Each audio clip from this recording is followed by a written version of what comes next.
Hello everyone, আসসালামু আলাইকুম।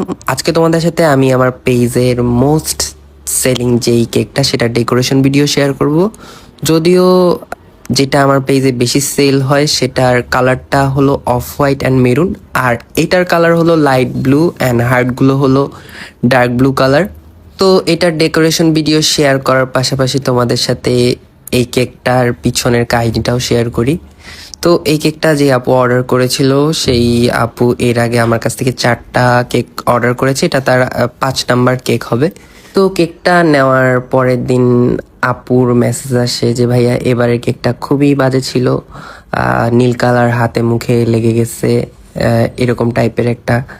তো আমি আপুকে বললাম, আপু হয়তোবা কালারটা একটু বেশি হয়ে গেছে, এই জন্য হয়তোবা লাগতে পারে। বাট এর আগে আমার এই কেকটা এত সেল হয়েছে, তার মধ্যে কোনোদিনও এই টাইপের রিভিউ আসে নাই, যার জন্য আমি বলেও দিই নেই যে আপু ডার্ক কালার হাতে মুখে লাগতে পারে, কারণ এই কেকে আসলে ক্রিমে তেমন কোনো কালার ইউজ করা হয় নাই, যার জন্য আসলে জানানোর প্রয়োজন মনে হয় নাই।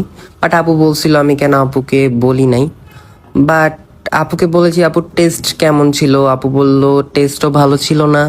টেস্ট আসলে আগে যতবার নিয়েছিল ততবার বেশি টেস্ট ছিল, বাট আমি ভ্যানিলা কেক নিয়ে এত কনফিডেন্ট থাকি। যাই হোক, আপুর কোনো কারণে খারাপ লেগেছে, যেহেতু এর আগেও নিয়েছে, এর আগের মতো হয়তো হয় নাই।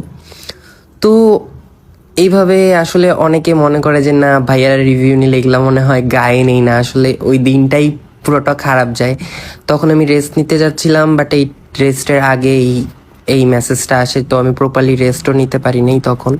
এটা নিয়ে একটু টেনশন করতেছিলাম।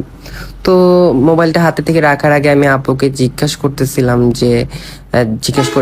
যে আপু ক্রিমে অ্যাকচুয়ালি ক্রিমটা খাওয়াতে কালার লেগেছে, কারণ আমি ক্রিমে আসলে খুব বেশি পরিমাণ কালার ইউজ করিনি, দেখে বোঝাই যাচ্ছে মোটামুটি লাইট একটা কালার, নাকি ফন্ডেন্ট। তো আপু বলে ফন্ডেন্টের হার্টগুলো খাওয়াতে আসলে মুখ নীল হয়ে গেছে। দেন আসলে আমি আকাশ থেকে পড়েছি, আসলে এই ধরনের ফন্ডেন্টের কাজগুলো আমরা এখানে এই এত পরিমাণ ডার্ক কালার ইউজ করা হয়েছে, আর এইটা অ্যাকচুয়ালি কেউ খায়ও না। ম্যাক্সিমাম টাইম এটা দেখা যায় ডেকোরেশনের জন্য ইউজ করা হয়, যেহেতু ডার্ক কালারটা অনেকে ফেলেই দেয়, ফন্ডেন্ট খেতে তেমন মজাও না। তো আসলে ওইটা আমার মাথায় নেই যে ফন্ডেন্টটা কেউ খাবে অ্যান্ড ফন্ডেন্টে খেলে মুখটা নীল হয়ে যাবে, এটা আমার আসলে জানায় দেওয়া উচিত। তো আসলে এই জিনিসটা আসলে আমার মাথায় কাজই করে নাই। তো পরে আর কি আমি আপুকে বললাম আচ্ছা ওকে, নেক্সট টাইম খেয়াল রাখবো, আর যা যা বলার বললাম। তো এটা ছিল এই কেকের কাহিনী। বাট আসলে এই ধরনের রিভিউ আসলে আমাদের কিন্তু প্রচুর মন খারাপ হয়, সত্য কথা বলতে যেটা।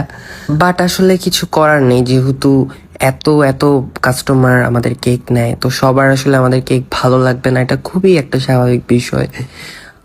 তো এগুলো আসলে মেনে নিয়ে আমাদের কাজ আগাতে হবে। বা যদি আমাদের মনে হয় যে না আসলেই আমাদের কোনো ভুল ত্রুটি আছে, তো এগুলো আমাদেরকে শুধরে নিতে হবে, যেন নেক্সট টাইম এরকম কিছু না আসে, এরকম টাইপের রিভিউ না আসে। তো আমার কেকটা একদমই রেডি, কেমন হয়েছে অবশ্যই জানাবে। আজকে এই পর্যন্তই, আল্লাহ হাফেজ।